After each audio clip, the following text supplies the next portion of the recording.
నిర్గమకాండము 15వ అధ్యాయము 11వ వచనాన్ని జ్ఞాపకం తెచ్చుకుందాం. యెహోవా వేల్పులలో నీ వంటి వాడెవడు? పరిశుద్ధతను బట్టి నీవు మహనీయుడవు, స్తుతి కీర్తనలను బట్టి పూజ్యుడవు, అద్భుతములు చేయువాడవు, నీ వంటి వాడెవడు? చాలమ్మా. యెహోవా వేల్పులలో నీ వంటి వాడెవడు? పరిశుద్ధతను బట్టి నీవు మహనీయుడవు, స్తుతి కీర్తనలను బట్టి పూజ్యుడవు, అద్భుతములు చేయవాడవు, నీ వంటి వాడెవడు అని చాలా స్పష్టముగా మరి మోషే భక్తుడు తెలియచేస్తూ ఈ కీర్తన రాస్తూ ఉన్నాడు. వాస్తవమే ప్రియా దేవుని బిడ్డలారా, దేవుని అద్భుత కార్యాలు మనము వర్ణించలేం. అందుకే ఆయన అంటూ ఉన్నాడు, నీవు అద్భుతములు చేయవాడవు. మరొకసారి జ్ఞాపకం తెచ్చుకుందాం. దేవుడు ఎన్నెన్నో అద్భుత కార్యాలు మానవుని జీవితంలో జరిగిస్తూ ఉన్నాడు. వాటిలో ఒకటి మనం చూసినట్లయితే ప్రియా దేవుని బిడ్డలారా, యోబు గ్రంథంలో ఒక మాట రాయబడి ఉంది. యోబు గ్రంథము 5వ అధ్యాయము, యోబు గ్రంథము 5వ అధ్యాయము 9వ వచనము మనం చూసినట్లయితే, ఆయన పరిశోధింపజాలని మహాకార్యములను లెక్కలేనన్ని అద్భుత క్రియలను చేయువాడు. చాలమ్మా. ఇక్కడ మనుషుల పట్ల దేవుని కార్యాలు ఎలా ఉన్నాయో ఎలీఫజు చాలా ప్రాముఖ్యంగా తెలియచేస్తూ ఉన్నాడు. మరి అందును బట్టి యోబు దేవుని వైపు తిరిగి ప్రార్థించడానికి ఎక్కువ సమయాన్ని, మరి ఆయన వైపు సమస్తాన్ని కూడా కోల్పోయినప్పుడు దేవుని పట్ల తన నమ్మకాన్ని ఉంచి ప్రార్థించగలిగిన సామర్థ్యతను దేవుడు యోబుకిచ్చాడు. యోబు అట్టి ప్రార్థన చేయగలిగాడు అనే వాస్తవాన్ని ఎన్నెన్నో ఈ యొక్క యోబు గ్రంథంలో మనము చూసి ఉన్నాం. అయితే వాస్తవానికి ప్రియులారా, మరి ఈయన అంటూ ఉన్నాడు 9వ వచనంలో, ఆయన పరిశోధింపజాలని మహాకార్యములను లెక్కలేనన్ని అద్భుత క్రియలను చేయువాడు. ఎలాంటి కార్యాలు? లెక్కలేనటువంటి అద్భుత కార్యాలు. అంటే యోబు ఎలాంటి వాడు? ఊజు దేశమందు ఒకే ఒక్కడున్నాడు, నీతిపరుడు, దేవుని పట్ల ఆసక్తి కలిగినటువంటి వాడు, దేవుని అనుదినము కూడా దేవునికి ప్రార్థన చేసేవాడు. తన కుమారులు ఎక్కడ తప్పిదము చేసి ఉన్నారేమోనని అనుదినము కూడా బలులు అర్పించేటటువంటి వ్యక్తిగా యోబు భక్తుడు ఉంటూ ఉన్నాడు. అయితే ఈ యోబు జీవితంలో ప్రియా దేవుని బిడ్డలారా, చాలా భయంకరమైనటువంటి రోగం వచ్చింది. అంత మాత్రమే కాదు, కానీ తన జీవితంలో తన బిడ్డలను కోల్పోయాడు, ఆస్తిపాస్తులను కోల్పోయాడు, అన్నిటిని కోల్పోయాడు. ఇటు స్నేహితులు దూరం అయిపోయారు, బంధువులు దూరం అయిపోయారు, అందరూ కూడా దూరం అయిపోయారు. కానీ యోబు దేవుని పట్ల నమ్మకము కలిగి ఉన్నాడు, దేవునికి ప్రార్థన చేస్తూ ఉన్నాడు. ఎందుకంటే యోబు ఆరాధిస్తున్నటువంటి దేవుడు అద్భుతములు చేయగలిగినటువంటి వాడు. హల్లెలూయా. ఎలాంటి వాడు? యోబు దేవుడు మాత్రమే కాదు, కానీ ఆయన మన దేవుడు కూడా అయి ఉన్నాడు. ఈరోజు చాలామంది ప్రియా దేవుని బిడ్డలారా, వాస్తవానికి లోకంలో మనం చూసినట్లయితే ఒక చిన్న రోగమునికే మానవుడు తక్కిడి పిక్కలాడిపోతూ ఉన్నాడు. ఈ రోగం నుంచి ఎలా తప్పించుకోవాలి? నా బాల్యము నుంచి కూడా ఇలాంటి బలహీనతలు ఉన్నాయి, ఇలాంటి రోగాలు ఉన్నాయి, వీటి నుంచి నేను విడిపించబడలేకపోతున్నానని చెప్పి దేవుని పట్ల వారికి ఉన్నటువంటి నమ్మకాన్ని మానవులు పోగొట్టుకుంటూ ఉన్నారు. అందుకే యోబును బట్టి ప్రతి ఒక్కరూ నేర్చుకోవలసిన పాఠం ఏదైనా ఉన్నదంటే చివరి వరకు నిరీక్షించటం. ఏంటండి? నిరీక్షణ చాలా గొప్పది. నిరీక్షణ ఓర్పుని కలుగు చేస్తుందంట. ఆ ఓర్పు ఉందా మనకు? ఒకసారి ప్రశ్నించుకుందాం. ఓర్పు ఎంతవరకు ఓర్పు అవసరం అయ్యా? చెప్పలేం. మన పరిస్థితి తీర్చబడేంత వరకు. మరి తప్పిపోయిన కుమారుడు తిరిగి వస్తాడేమోనని తండ్రి ఆ మేడగది మీద కూర్చొని ఎదురు చూస్తూ ఉన్నాడంట. ఓర్పు, నా కుమారుడు ఎప్పటికైనా తిరిగి వస్తాడు అని. మరి దేవుడు మన పట్ల ఓర్పు కలిగి ఉన్నాడు. నా బిడ్డలు ఇకనైనా నిజముగా మారు మనసు పొంది నా దగ్గరికి వస్తారు అని. సంఘములో కాపరిగా నేను ఓర్పు కలిగి ఉన్నాను, నా బిడ్డలు సమయానికి వస్తారు అని. మీరెప్పుడైనా ఓర్పు కలిగి ఉంటే మీకు తెలుస్తుంది ఆ బాధ. సో దానిలో ఎంత దాగి ఉన్నదో మీకు అర్థమవుతుంది. అందుకనే ఈయన తన జీవితంలో దేవుడు చేస్తాడు అనే ఓర్పు కలిగి యోబు ఎదురు చూస్తున్నాడు. కాబట్టి తాను ఎదురు చూచిన ఓర్పు కలిగి ఉన్న జీవితాన్ని బట్టి దేవుడు ఎన్నెన్నో మహత్కార్యములు కలిగినటువంటి అద్భుతాలను యోబు జీవితంలో దేవుడు చేశాడంట. ఇప్పుడు మనము కూడా దేవుడు చేస్తాడనేటువంటి నమ్మకంతో, విశ్వాసముతో ఈ జీవిత యాత్రను మనం కొనసాగిస్తున్నాం. కాబట్టి దేవుడిచ్చేంత వరకు మనము మన నమ్మకాన్ని విడిచిపెట్టకూడదు. అదే ఈ లోకంలో మనం కలిగి ఉండాలి. తెలియకుండానే ఈ మధ్య ఒక సహోదరి నాకు పరిచయమైంది. పాస్టర్ గారు, నేను చిన్నప్పటి నుంచి చర్చికి వెళ్తూ ఉంటాను, క్వైర్లో కూడా నేను ఒక మెంబర్ని, పాట పాడుతుంటున్నాను. జీవితానికి మనశ్శాంతి లేదు, సమాధానం లేదు, ఏం చేయాలో అర్థం కావటం లేదు, కష్టాలు నన్ను వెంబడిస్తున్నాయి.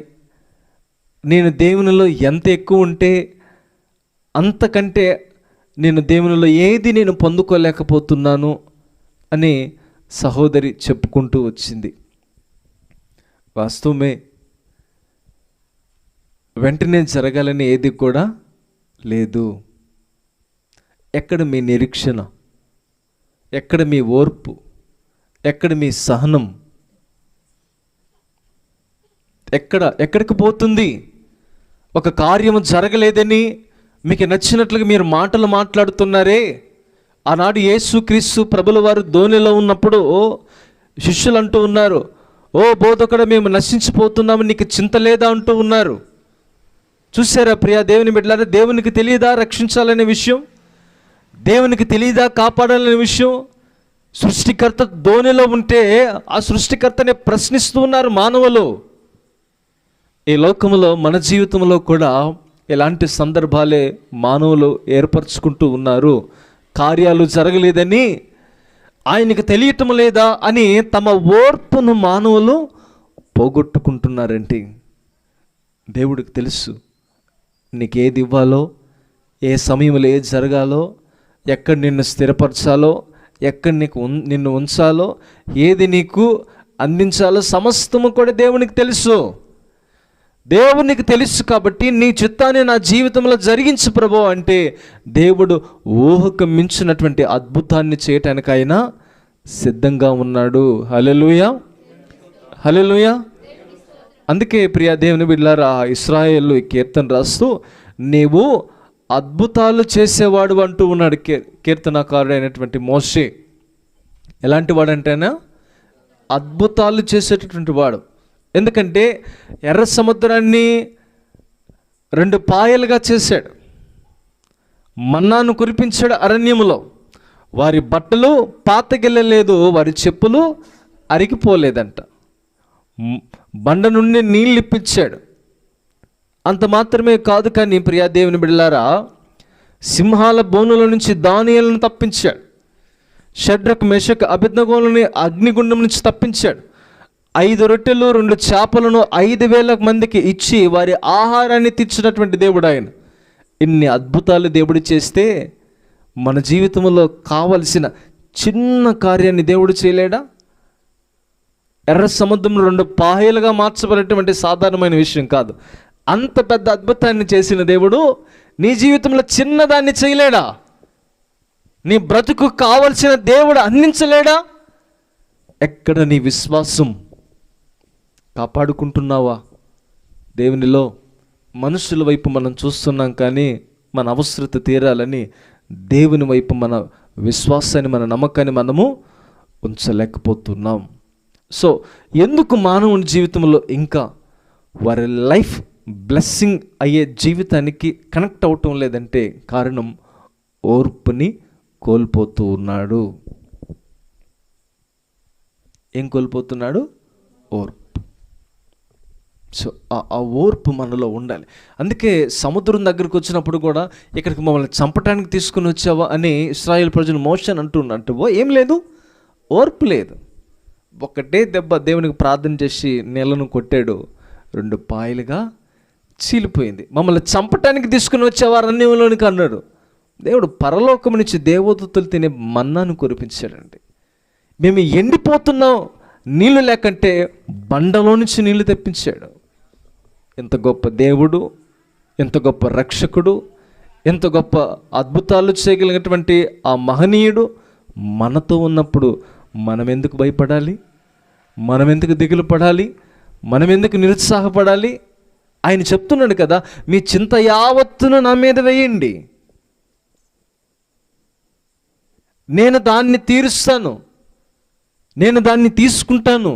నేను మీ చింతని తీసుకుని నా దగ్గర ఉన్నటువంటి నూతన కార్యాలు, నా దగ్గర ఉన్నటువంటి ఆహారం, నా దగ్గర దాచిపెట్టబడినటువంటి సమస్తమును కూడా నేను మీకు ఈ భూలోకమందు మంచిగా నేను అనుగ్రహిస్తానని దేవుడు వాగ్దానం చేస్తూ ఉన్నాడు. అందుకే యోబు గ్రంథంలో కూడా తర్వాత మనం చూసినట్లయితే ప్రియ దేవుని బిడ్డలారా 10వ వచనం అని అంటున్నాడు, ఆయన భూమి మీద వర్షము కురిపించువాడు, పొలముల మీద నీళ్లు ప్రవహింపచేవాడై ఉన్నాడంట.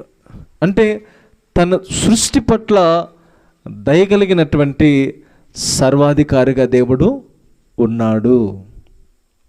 ఎలా ఉన్నాడంటే ఆయన దయగల సర్వాధికారి అయినటువంటి దేవుడు సృష్టి పట్ల. ఎందుకంటే వాన కురిపించకపోతే నీళ్ళు ఉండవు, నీళ్లు పడితేనే భూమిలో నుంచి గడ్డి కానీ ఆకుకూరలు కానీ మొలుస్తాయి. వాటిని బట్టే ఈ లోకములో ఉన్నటువంటి జీవరాశి అంతా కూడా బ్రతకాలి.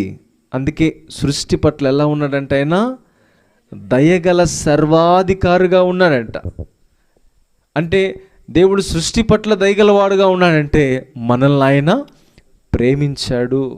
మనల్ని ప్రేమించాడు కాబట్టి, మనల్ని కని ఉన్నాడు కాబట్టి, మనము ఆయన సొత్తై ఉన్నాం కాబట్టి మనల్ని దేవుడు ఏం చేస్తున్నాడు? పోషించే దేవుడుగా ఉన్నాడు ప్రియ దేవుని బిడ్డలారా. సో అంత మాత్రమే కాదు, కానీ 11వ వచనం నుంచి 16వ వచనం వరకు మనం చూసినట్లయితే మరి అక్కడ చాలా మాటలు అక్కడ రాయబడి ఉన్నాయి. ఏమని రాయబడి ఉన్నాయంటే, ఒక మాటలో చెప్పాలంటే, యుక్తిపరులైనటువంటి దుర్మార్గులను శిక్షించి వారి చేత పీడింపబడిన వారిని విడిపించే దేవుడుగా ఉన్నాడని ఒక మాటలో మనం చూడగలుగుతూ ఉన్నాం. అయితే ప్రియ దేవుని బిడ్డలారా 13వ వచనం మనం చూసినట్లయితే, జ్ఞానులను వారి కృత్రిమములలోనే ఆయన పట్టుకును, కపటుల ఆలోచనను తలక్రిందులు చేయును. ఈ మాట గురించి ప్రియ దేవుని బిడ్డలారా పౌలు భక్తుడు ఈ విధంగా వర్ణిస్తూ ఉన్నాడు. 1 కొరింథీయులకు రాసినటువంటి పత్రిక 3వ అధ్యాయము, 1 కొరింథీయులకు రాసిన పత్రిక 3వ అధ్యాయము 19వ వచనం మనం చూసినట్లయితే, ఈ లోక జ్ఞానము దేవుని దృష్టికి వెర్రితనము, జ్ఞానులను వారి కుయుక్తిలో ఆయన పట్టుకొనును, మరియు జ్ఞానుల యోచనలు వ్యర్థములని ప్రభువునకు తెలియను అని వ్రాయబడి ఉన్నది. చాలామంది అనుకున్నారంట, అంటే ఇంకా యోబు లైఫ్ మారదు, తన జీవితము అలానే ఉండిపోతుంది అంటే ఒంటి నిండా కురుపులు వచ్చేసాయి, ఇంకా ఏది కూడా చేయలేనటువంటి పరిస్థితిలోనికి ఆయన వచ్చేసాడు అని. కానీ దేవుడు ఎలాంటి వాడంటే సమస్తాన్ని కూడా దేవుడు ఏం చేస్తాడు? మార్చేస్తాడు. అంటే జ్ఞానులు అనుకునే వాళ్ళు అజ్ఞానులైపోయేటట్లు చేస్తాడు. మేము అజ్ఞానులు అనుకున్న వాళ్ళని తలకిందులుగా దేవుడు మారుస్తాడు జ్ఞానయుక్తంగా. అందుకని ప్రియ దేవుని బిడ్డలారా, ఆయన తన జీవితంలో సమస్తాన్ని ఏదైతే కోల్పోయాడో తిరిగి రెండంతలుగా ఆయన పొందుకోవటానికి దేవుడు తన కృపను చూపిస్తూ ఉన్నాడు. అంటే మన పట్ల కూడా దేవుని విశ్వాసము అంత గొప్పదిగా ఉండాలి, మన పట్ల కూడా దేవుని కార్యాలు అంత గొప్పవిగా ఉండాలని దేవుడు ఆలోచన మనకు ఆయన తెలియచేస్తూ ఉన్నాడు. అందుకనే మన విశ్వాసాన్ని మనం కాపాడుకుంటూ మన ఆలోచనను దేవుని వైపు మనం ఉంచగలిగినట్లయితే దేవుని కృప చాలా గొప్పది. కాబట్టి మన జీవితానికి అవసరమైనటువంటి ఆకలిని తీర్చి మన జీవితానికి కావలసినటువంటి సమస్తాన్ని కూడా ఇచ్చే ప్రభువుని యేసుక్రీస్తు వారే ఉన్నాడు. అందుకనే బ్రతికి ఉండగానే మనము దేవుని వైపు చూడాలి. ఆయన ప్రభువుని యేసుక్రీస్తు వారే ఉన్నాడు. ఆయన పట్ల మనం నమ్మకం ఉంచితే దేవుడు మన పరిస్థితినంతా కూడా మారుస్తాడు. ఈ లోకంలో చాలామంది దేవునంటే భయం లేక, దేవుడంటే ఆలోచన లేక విచ్చలవిడితనానికి గురైపోయి త్రాగుతూ వారికి నచ్చినట్లుగా వారు ప్రవర్తించుకొని ఎదుగో లేనిపోని ఆడంబరాలు ఆకర్షణలకు మానవులు లోనైపోయి దేవుని చిత్తాన్ని ఎరుగక, దేవుని భయాన్ని కోల్పోయి, దేవుని యొక్క ప్రత్యక్షతను కోల్పోయి, దేవుని యొక్క సహవాసాన్ని కోల్పోయి, దేవుడు మనకిచ్చేటటువంటి అధికారాన్ని మానవుడు కోల్పోయాడు. కాబట్టి అందుకని మానవునికి దేవునికి ఒక ఎడబాటు ఏర్పడింది. ఆ ఎడబాటు ఎలాగున్నదంటే ప్రియా దేవుని బిడ్డలారా, దేవుని ప్రత్యక్ష అంటే ఇప్పుడు తన తండ్రి తన కుమారుడి దగ్గరకు వచ్చి ప్రేమగా మాట్లాడే విధానాన్ని, ఆ కుమారుడు తిరిగి వచ్చి తండ్రిని కొడితే ఆ యొక్క ఎడబాటు ఎలాగైతే దూరం అయిపోతుందో, మనుష్యుడు దేవుని పట్ల అలాంటి ఎడబాటును ఏర్పరచుకున్నాడు. తిరిగి మరల ఆ ఎడబాటును అనగా ఆయనలోనికి సమకూర్చుకోవటానికి ప్రభువుని యేసుక్రీస్తు వారు ఈ లోకానికి వచ్చి మానవుని జీవితంలో అద్భుతాన్ని చేశాడు. ఈ లోకంలో ప్రతి మానవుడు కూడా పాపం ద్వారా జన్మిస్తే ప్రభువుని యొక్క యేసుక్రీస్తు వారి యొక్క జన్మ పాపము లేనటువంటి జన్మగా ఉన్నది. అందుకే ఈ లోకములో ఉన్నటువంటి పాపులని దేవుడు పిలిచి ఆయన అంటూ ఉన్నాడు, నశించిన దానిని వెదకి రక్షించుటకు నేను వచ్చానంటూ ఉన్నాడు. మరి తిమోతి పత్రికలు ఆయన అంటూ ఉన్నాడు, పాపులను రక్షించుటకు నేను వచ్చాను అన్నాడు. ఎవరు రక్షించగలుగుతారు మన పాపముల నుంచి? ఎవరైనా చెప్పారా? ఎందుకంటే ఈ లోకంలో పుట్టిన ప్రతి ఒక్కడు చచ్చిపోయాడు కాబట్టి ఎవరికి చెప్పటానికి అధికారం లేదు. ఎంతకు మించినటువంటి అద్భుతం ఇంకెక్కడైనా ఉంటుందా? ఇంతకు మించినటువంటి మహోన్నత కార్యం ఇంకెక్కడైనా ఉంటుందా? ఎక్కడ ఉన్నది ప్రియా దేవుని బిడ్డలారా?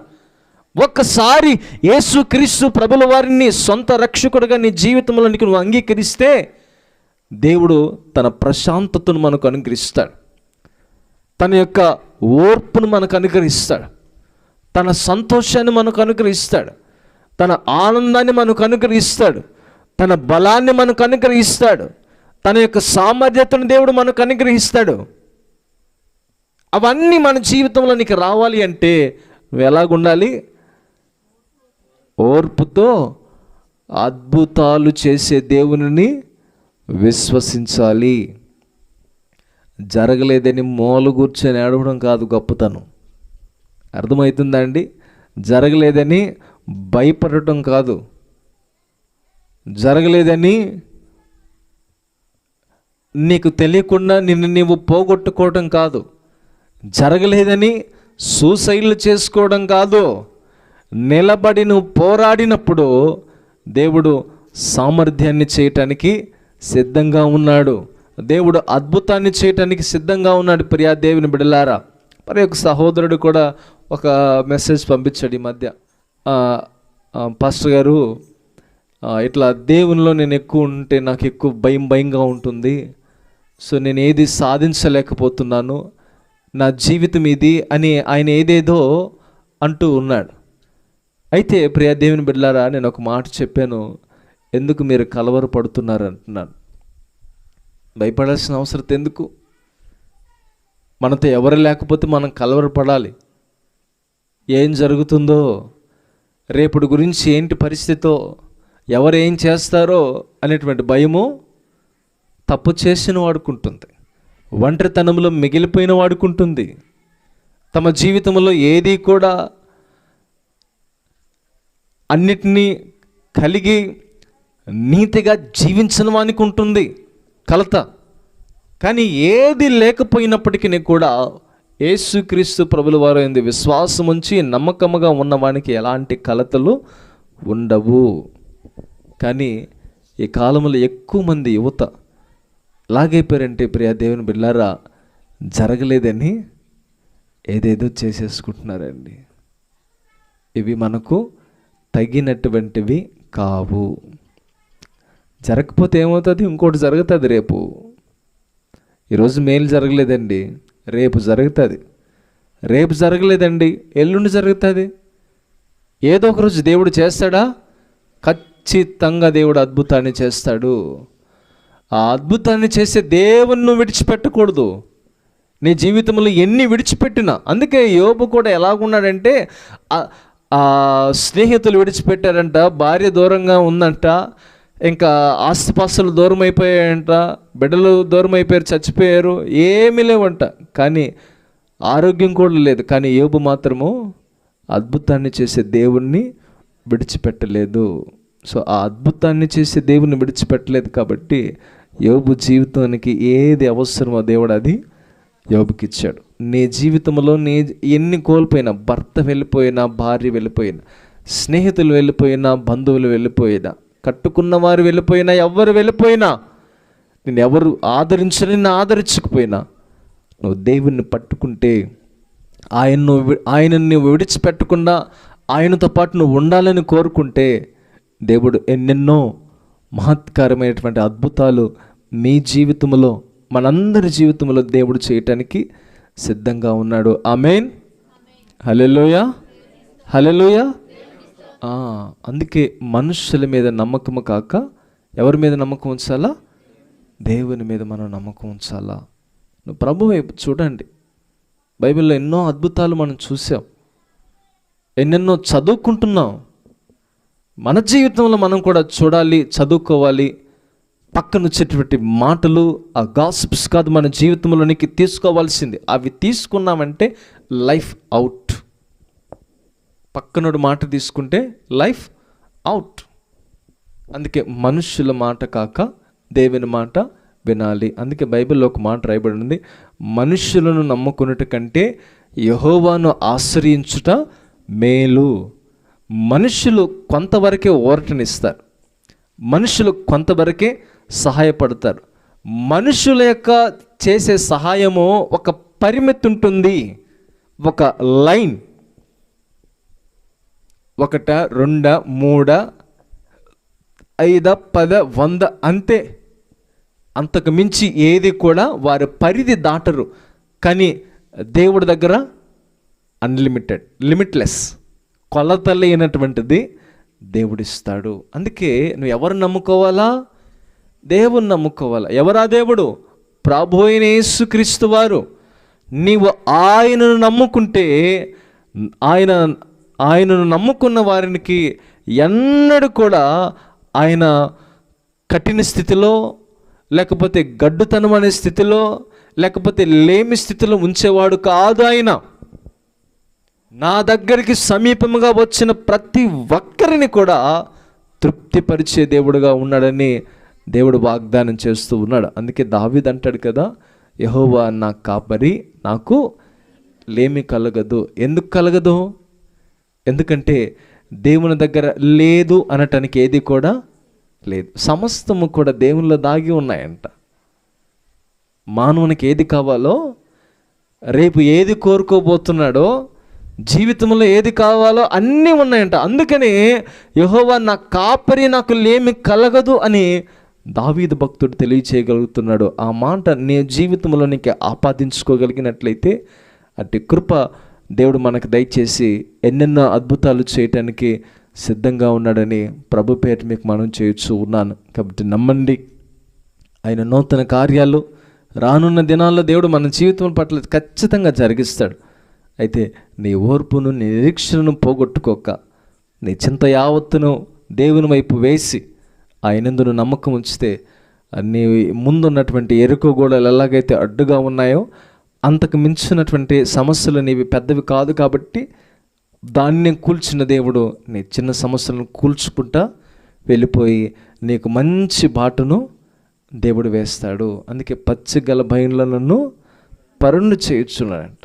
శాంతికరమైన జలముల చెంత ఆయన నన్ను నా ప్రాణమునకైనా సేద తీర్చుచున్నాడు. సో అంతకు మించినటువంటి ధన్యత ఇంకెవరికి కావాలండి? సో మనము ఆయనను కాపరిగా ఎంచితే ఇవన్నీ కూడా మన జీవితంలో జరగబడతాయని ప్రభు పేట మీకు మనం చేయొచ్చు ఉన్నాను. అయితే అడగండి ఈ రాత్రికాల సమయమందు, నా జీవితంలో నీ జీవితంలో ఏది లేదు, నీకు ఏది కొదువుగా ఉన్నదో, మరి నువ్వు అడిగేది దేవుని చిత్తమా కాదా, అది అనుకూలమైనదా కాదా? నువ్వు దేవుని అడిగి విశ్వాసంతో ముందుకు వెళ్ళండి. దేవుడు నీకు ఒక ఆలోచన చెప్తాడు, దాన్ని బట్టి మీ జీవితాలు ముందుకు నడిపించండి. అన్నీ కూడా చక్కబడతాయి. దేవుని దీవెనలతో మీరు ముందుకుంటారని ప్రభు పేట మనం చేస్తూ ముగిస్తూ ఉన్నాను. ఆమేన్.